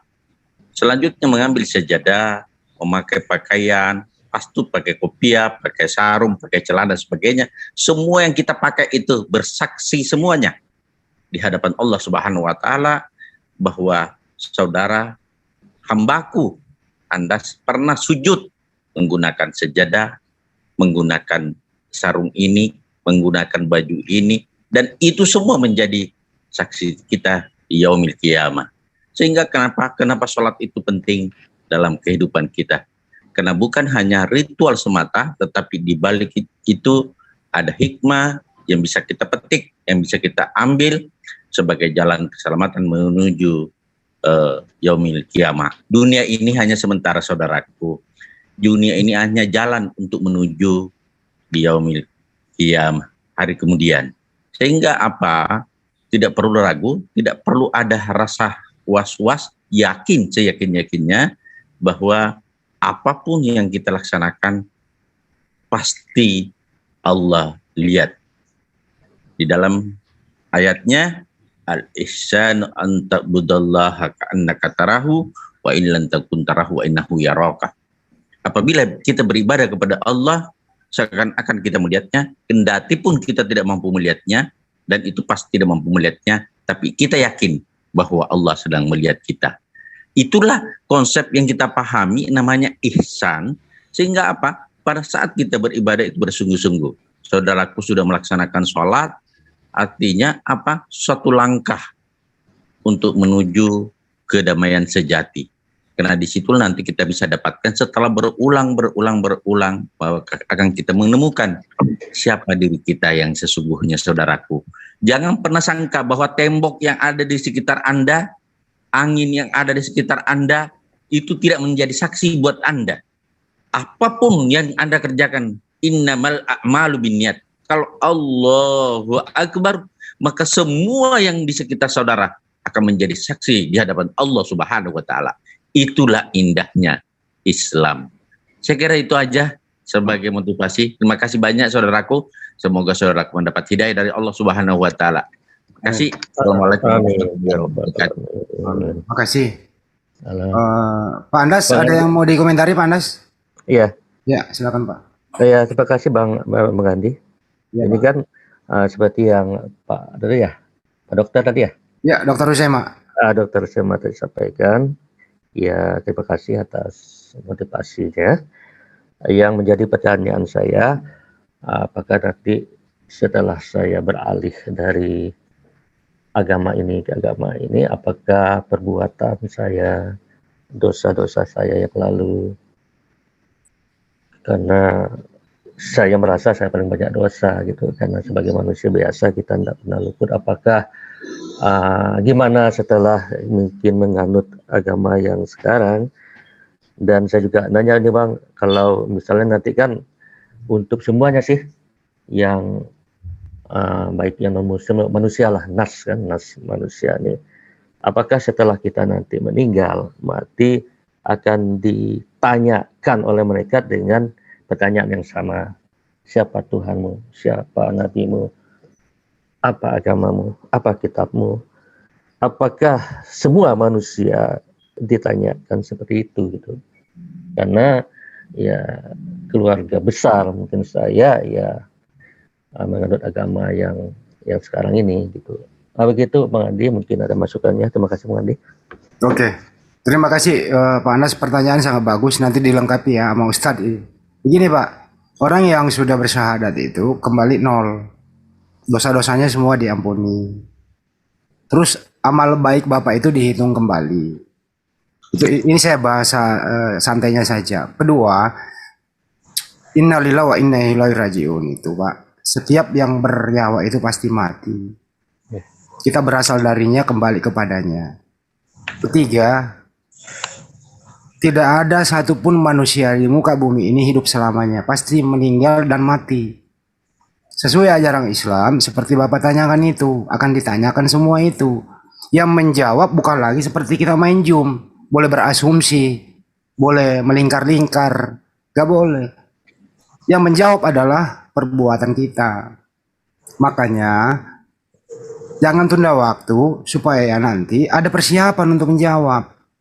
Jangan sampai terlambat, itu aja sih intinya di sana. Kira-kira begitu jawaban singkat dari saya. Mungkin ada Ustadz lain mau melengkapi, silakan. Ya, Ya, silakan. terima kasih. Nanti dilengkapi Ustaz Tata. Dalam kaidah Islam, saudaraku, bahwa kehidupan setelah dunia ini pasti ada. Apa sih yang melatar belakangi sehingga kita bisa berpandangan bahwa kehidupan setelah dunia pasti ada? Karena Allah Maha Adil, saudaraku. Kita bisa lihat di depan, di sekitar kita. Ada orang yang taat, ada setengah taat, ada yang bahlul betul. Nah, di dunia ini semua dikasih oleh Allah. Ar-Rahman, Ar-Rahman, Maha Pengasih. Kasihnya Allah itu tidak ada batas. Tapi sayangnya Allah hanya terbatas. Nah, disitulah saudaraku.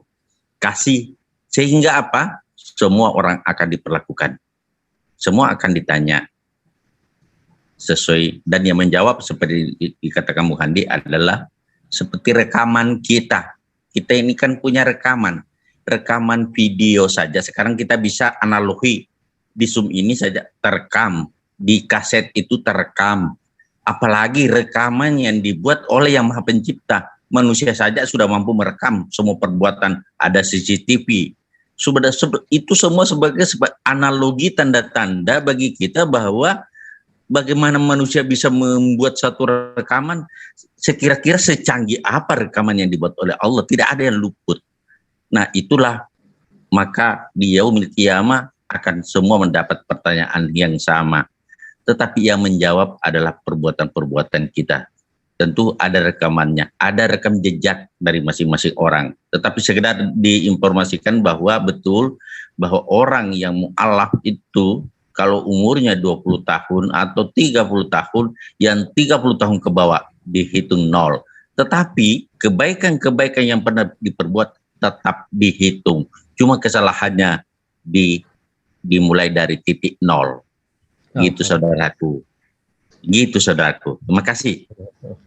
Tambahkan saudaraku. Siapa Ustaz Tata? Pak Andas mungkin ada tanggapan? Iya. Oke. Terima kasih Pak Dr. Usama dengan Bang Andi. Ya, inilah yang kekhawatiran saya selama ini. Seperti yang saya sampaikan bahwa awal saya mencari sesuatu yang benar. Nggak pasti kalau ada yang benar, kita masih pakai yang salah. Nggak pasti kalau ini bisa membawa keselamatan, kita masih pakai cara yang lama. Ini yang saya yang bergejolak jiwa saya selama ini gitu.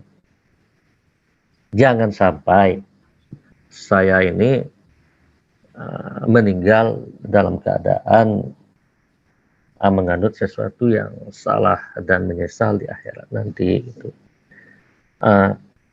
Bang Andi, berarti apakah ini ya pertanyaan saya, karena apa? Karena kalau saya ini kan banyak keluarga saya adalah yang non muslim lah, termasuk anak, istri, orang tua gitu lah. Apakah mereka ini atau semua orang yang di luar dari muslim, luar dari beragama Islam, walaupun bertimpuk kebaikan, contohnya lah Mesir, Suster Teresa atau apa-apa gitu. Di akhirat juga mereka akan masuk neraka atau disiksa juga gitu. Begitu. Amat makasih Bang Andi, itu pertanyaan. Nah, ini pertanyaan bagus ini ya. Ada pernah di sini di Jakarta non Muslim sangat-sangat berhati baik, suka programnya membawa orang umroh, membantu membangun masjid, rumah ibadah dan seterusnya. Kalau pertanyaan ini bisa dijawab dengan singkat bahwa siapapun yang non Muslim membantu saudaranya Muslim dalam beribadah, membangun rumah ibadah itu bermanfaat bagi yang dibantu. Tapi menurut ajaran Islam tidak terhitung sama sekali apa yang dia lakukan. Itulah indahnya Islam, Bapak. Jadi kalau ingin dicatat amalannya terus bermanfaat sama orang lain, salah satunya harus bersahadat dulu, Pak. Itu sebenarnya jawaban singkatnya. Semoga dipahami, Pak Andas. Iya, oke, Pak. Ya. Di mana, Pak? Ya. Paham nanti, paham. Ya, baik. Ya. Saya kalau menjawab singkat-singkat aja, Pak Andas. Betul. Saya kan juga bukan ustadz, gitu loh. Ya, betul Bang Andi. Tapi semoga bisa dipahami lah. Ya, paham sekali. Seperti yang saya sampaikan bahwa saya mengucapkan terima kasih mungkin atas masukannya, motivasinya dari Bang Handi CS, juga Bang Juma. Tapi sekali lagi Pak Andas, ini nggak ada pemaksaan ya Pak ya? Ya, betul. Ya itu tadi sih ya yang penting adalah Pak, menjadi seorang Muslim itu tidak berat. Tidak langsung Bapak harus jadi kiai kalau sudah bersyahadat, enggak.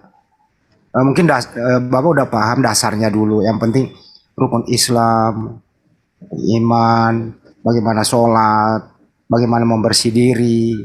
Dan Bapak kalau sudah menjadi Muslim, gitu ya Pak ya, ya Anda harus lebih baik sebelumnya terhadap lingkungan Anda, terhadap tetangga Anda, terhadap keluarga Anda, termasuk istri dan anak. Anda harus lebih baik dari yang sebelumnya, supaya orang-orang itu berkaca.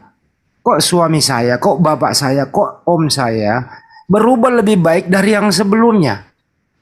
Sewaktu dia masih beragama A misalnya, masih sering minum minuman, masih sering makan babi, masih melaksanakan hal-hal yang aneh. Kok setelah dia menjadi Muslim, kok berubah semua?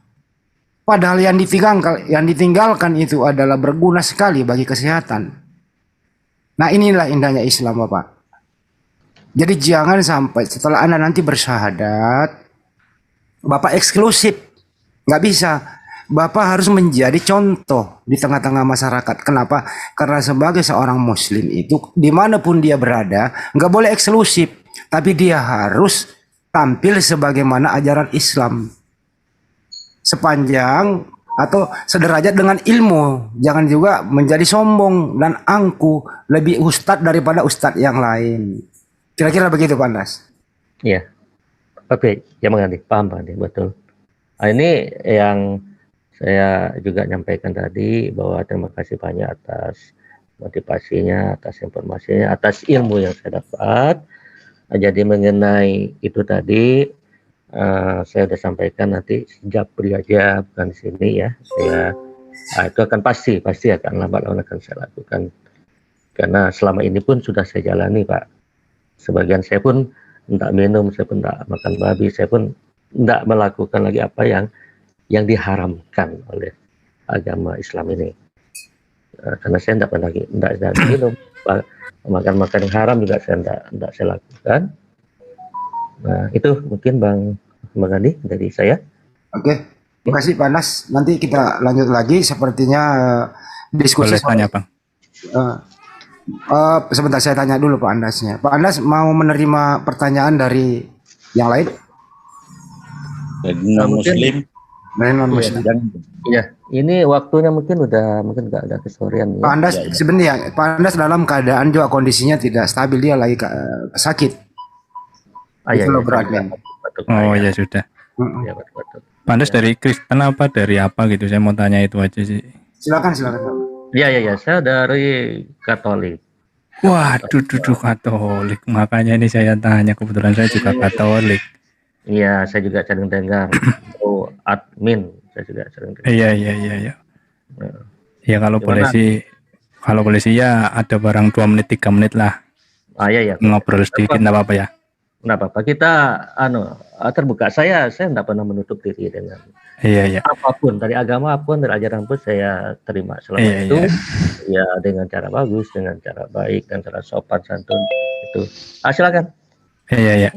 Bang Ini kan tadi jenengan bilang katanya sudah tidak melakukan hal-hal misalkan tadi ya makan babi atau apa, terus minum mungkin.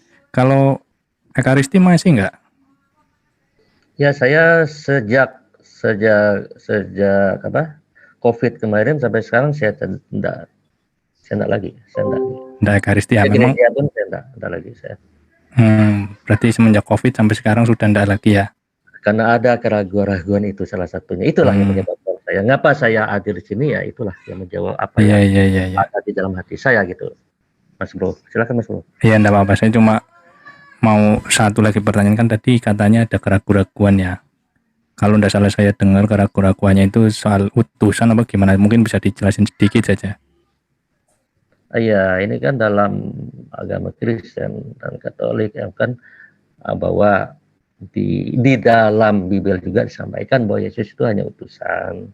Tapi mengapa orang Katolik mentuhankan dia? Karena ajaran dari Katolik Roma ini kan dia kan Trinitas. Trinitas ini yang saya juga Bro pernah diskusi dengan pastor, dengan apa ya? Ya jawaban mereka ya itu gitu ya. Karena ya kamu ya ini kan udah doktrin kita gitu. Kamu tidak dapat memahami kekuasaan Tuhan. Saya bilang kekuasaan Tuhan bukan seperti itu. Saya bilang bukan berarti itu makhluk itu bisa menjadi Tuhan bisa menjadi makhluk. Saya enggak. Kalau dia ngapa Tuhan ini bisa menciptakan alam semesta, dia memakai Musa untuk membelah laut, itu yang tidak bisa kita pakai nalar kita. Tapi dalam hal dia menjadi makhluk, saya tidak percaya sama sekali itu. Begitu. Ya, sudah berkeluarga Pak? Sudah berkeluarga. Oh iya sudah ya. Ini ya pokok pembahasan saya ini. Kalau ya saya udah ngomong dengan Bang Juma ini masalah keluarga. Tapi Pak Andas ini datang lahir Katolik atau sebelumnya? Ya, lahir memang dari Katolik. Memang diajarkan oleh ya taat lah, termasuk yang taat. Saya juga sering ikut dalam bulan Mei bulan 10 kan ada Rosario juga sering memimpin di lingkungan doa kering doa gitu. Sering juga ya sebelumnya dan juga kan kalau tidak ada pastor kan kita biasa kita bawa di mimbar, kita bawa sering bacaan juga, bacaan pertama, bacaan Injil gitu. Begitu Mas Bro. Oh dulu pernah ikut ini juga. Ya luar biasa sih, saya baru dengar ada Katolik yang ragu-ragu dengan istilah utusan. Tapi enggak apa-apa lah. Ya ini kan pilihannya Pak Andas sendiri. Yang penting pesan saya cuman begini, Pak Andas mungkin saya tambah sedikit pengetahuannya mengenai pandangan Katolik tentang Yesus ya, bahwa yang mengutus Yesus ini adalah Bapaknya. Jadi ada Tuhan yang tidak punya hubungan Bapa dan anak, ada juga Tuhan yang punya hubungan Bapa dan anak. Mengenai utusan ini menegaskan, memang Yesus dibilang utusan, tapi dibilang utusan ini untuk menegaskan bahwa Yesus ini bukan utusan Beelzebul, atau bukan utusan iblis, atau bukan utusan dewa yang lain, tetapi diutus oleh Bapaknya. Nah, mengenai pilihan Pak Andas ya silakan saja, enggak apa-apa, itu nanti jadi renungan Pak Andas. Itulah yang dimaksud Pak Andas. Kalau udah utusan ya udah utusan aja, jangan dimakan. Enggak, begini Bang Andi. Kalau misalkan utusan ini utusan siapa? Utusan presiden, utusan ya Bapak. Pak RT apa utusan siapa kan begitu. Pencipta alam semesta yang mengutus. Nah, itu dia. Ya sama. Itu dia. Penciptanya Jadi itu begini, yang Bro disebut Admin. pencipta itu kan berbeda kalau di dalam Bible. Ini saya bicara Bible ya, bukan Iya. bicara yang lain ya. Karena yang dipegang Katolik ini kan Bible. Jadi dalam pandangan Bible yang disebut Allah itu adalah punya hubungan antara Allah dan Yesus. Hubungannya Bapa dan Anak. Di Bible nggak ada kata Allah. Anda tadi ini kan- jelaskan Biarin Iya. dulu, biarin. Ya ini kan saya cuma ngasih informasi saja Maksudnya gitu barangkali. bro admin. Kalau Anda mau pakai Bible ya pakai aja Bible. Coba Katanya dibaca pakai Bible. surat Yohanes 17:3 itu loh. Iya, saya Inilah mau hidup gini yang loh. kekal itu, yaitu bahwa mereka mengenal engkau si tondil yang benar. Saya Dan belum- mengenal Yesus Kristus yang telah engkau utus. Iya, Nah, Yesus nah Kristus sekarang itu pertanyaan diutus saya, oleh siapa? pertanyaan saya untuk Bro Mas Admin. Ini setelah melihat saudara kamu yang dulu seiman dengan kamu, sekarang insya Allah berpindah haluan, dan bisa diyakinkan itu, bagaimana perasaanmu? Apakah terguncang? Apakah gemeter? Apakah drodok? Apakah Ya, ya? enggak Terima sih. kasih. Gini. Saya cuman gini aja, kan tadi sudah saya punya sedikit beberapa pertanyaan tetapi sudah dijawab ya. Masalah berpindah agama itu kan hak pribadi masing-masing. Saya tidak bisa memaksa juga apa. Tetapi mengenai pengetahuan ya saya kasih sedikit pengetahuan yang menurut saya beliau belum tahu. Lagi-lagi saya ini loh apa ya, mirisnya tuh begini loh, ketika ada orang yang berpindah dari misalkan dari Katolik ke Islam, statement yang selalu dibawa itu adalah menyatakan Yesus di dalam Bible adalah Isa. Itu yang saya sebenarnya merasa miris. Jadi kalau ada Islam yang atau kalau ada Katolik yang pindah kemudian Hampir mengatakan 80% Yesus bukan Isa, itu saya sangat setuju sekali. scholar orang-orang pintar yang sering berdiskusi mengatakan bahwa Isa dan Yesus itu sosok yang sama, kisah yang berbeda. Tanya aja. Ya, Anda itu mau dia, mengatakan Bang. mereka ini keliru gitu? Iya, keliru jelas. Mas Bro. Iya. Jadi Anda betul. rencana ada gerakan, Anda ada rencana gerakan untuk menghapus semua gereja yang mengatakan gereja Isa Al-Masih? Loh, Isa Al-Masihnya yang mana? Kalau dia bilang Isa Al-Masih yang di kitab lain ya jelas itu keliru Yang dan mana salah. ada kisah Isa Al-Masih kecuali di Al-Quran? Kalau dia bilang rujukannya dari Bible, dia menggunakan Nah, ini terjemahan namanya ngelantur versi. lagi bro. Bukan ngelantur, memang seperti itu Bang Andi, karena yang kita tuju adalah latar belakang atau ceritanya, bukan Apakah Isa kata-katanya. Al-Masih itu sama Yesus sama atau beda? Tergantung rujukannya yang mana. Ya Kalau rujukan mau rujukannya, kemana? kalau rujukannya Ini dia ke nih. Quran itu berbeda Nah, dengan Isa Al-Masih Bible. selain di Al-Quran di mana lagi? Ada di terjemahan Bang Anda- Bible. Ya terjemahan. Ini kan versi. Lah iya. Oh jadi Yesus kalau diterjemahkan menjadi Isa Al-Masih gitu? Enggak, jadi gereja Isa Al-Masih itu merujuk kepada terjemahan Bible. Itu loh. Terjemahan Bible di mana? Ya terjemahan Bible yang menerjemahkan Yesus menjadi Isa. Di mana nama orang bisa berubah begitu? Kalau nama orang bisa berubah saya nggak tahu. Yang jelas ada terjemahan. Kan Bible kan diterjemahkan dalam berbagai bahasa. Gitu Bang. Jadi Yesus ini diterjemahin menjadi Isa Al-Masih gitu? Ya ada yang menerjemahkan seperti itu. Ya kalau begitu Isa Al-Masih sama Yesus sama dong. Ya kalau menggunakan terjemahan. Kalau terjemahan Bible dengan Bible ya sama. Ini Tapi namanya- kalau ini kalau namanya, dengan bro. kitab lain itu berbeda. Ini namanya bro ya. Ini namanya Anda ingin happy tapi tidak mau dikoreksi. Dikoreksi setiap hari loh, malah disalah-salahin. Dikoreksi dikoreksi kan setiap hari. Tapi gak Cuma sadar-sadar kalau yang ya kan kita punya pandangan sendiri kan gitu Bang Andi. Oke, Pak Iya. Andas, silakan Pak Andas. Ada yang mau disampaikan? Oh, iya. Ya. Oke. Mas Bro Admin masih ada? Iya Pak Andas. Iya, Mas Bro, ini ya seperti yang saya sampaikan bahwa kita memang pernah satu iman, satu agama ya. Mas Anu ya. Saya bukan berarti saya tidak akan menjelekkan apapun yang pernah saya imani, yang telah kita jalani sebelum-sebelumnya, tidak akan saya. Cuma saya akan hanya memberikan alasan saya kok ngapa saya pindah, itu aja. Nanti Mas Bro Admin, Bang Juma, Bang Handi, semuanya nanti kita dipanggil. Mungkin hari akhir nanti kita diadili. Siapa yang benar, siapa yang salah, kita tidak tahu. Karena saya meyakini apa yang saya yakini ini, Bang Juma yakini, Bang Handi yakini, Dokter Ustama yakini, itu yang saya yakini sekarang.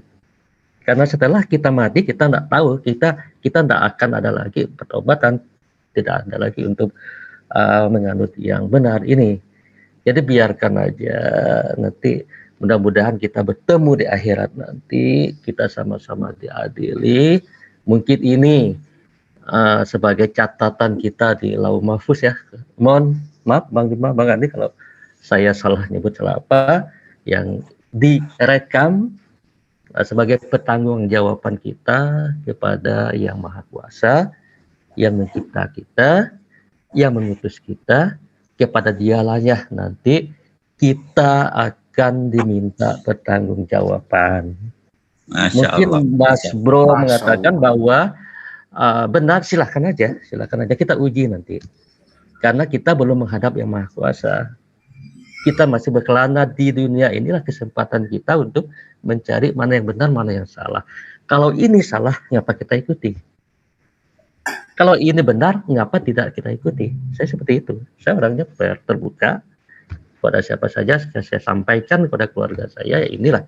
Kalau saya merasa benar, menurut saya benar, kalian juga merasa benar, di akhirat nanti kita diadili. Ya, mungkin begitu. Bang Juma, Bang Andi, Dokter Sama, silakan ada yang tanggapi. Terima kasih. Udah sore Pak Jul. Ya. Ya, nanti kalau diterusin ini nggak selesai-selesai juga. Pak Andalas juga perlu untuk istirahat, untuk merehatkan tubuhnya. Di samping ini sudah sore, nah saya kira sudah kita cukupkan ya untuk. Ya silakan. Sebentar, kalau ini ada yang yang domisili di Jakarta kah? Ada saya. Ada Mas Andi ada. Pak Andas, cabang JCC hampir seluruh Indonesia ada itu. Izin Pak Jul, Pak Andas boleh nggak saya minta nomor Bapak ke Banjuma? Boleh. Boleh ya. Karena Makasih Pak Jul. saya sering dinas ke sana. Atau kalau Pak Andas tahu nomor aku, tolong diping dong kalau tahu nomorku. Ya mungkin saya belum, saya minta dengan Bang Juma lah. Oke, makasih. Atau Bang Andi minta dengan Bang Juma. Nanti alangkah baiknya mungkin saya bisa ketemu. Ini saya taruh di chat aja deh langsung ya, cepat.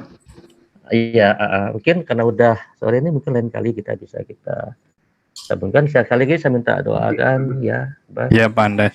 Tapi pengetahuannya kayaknya sudah lebih banyak tentang Muslim ya, baguslah. Semoga mendapat ini apa namanya apa ya itu? Nomor saya Pak Andas, nomor saya dicatat dulu. Ya oke. Itu di nanti saya minta. Oke. Minta dengan Bang Jumpa nanti. Oke, siap. Oke. Kalau saya nanti ada waktu saya ke sana Jakarta, nanti mungkin saya bisa chat. Baik, dikondisikan aja Pak Andas. Kalau lagi saya baru bisa masuk ke sini. Kemarin baru datang dari sana juga, makanya ada agak batuk, agak pilek lah karena perjalanan juga jauh juga. Oke, terima kasih waktunya. Terima kasih. Baik, terima kasih untuk Pak Andas dan juga rekan-rekan Ustadz Juma, Ustadz Tata, Mas Andi, dan juga ada Bro Admin, juga beberapa narasumber yang lain. Dr. Husema juga yang telah memberikan wacana dan wawasan. Tapi semuanya kembali ke Pak Yosel juga kembali ke hati kita nurani masing-masing. Semoga saja kajian untuk sore ini bermanfaat untuk kita semua. Amin. Yang Muslim bisa menjadi kokoh keimanannya, juga bagi saudaraku yang Kristen juga lebih bermanfaat lagi tentang kajian kita sore ini.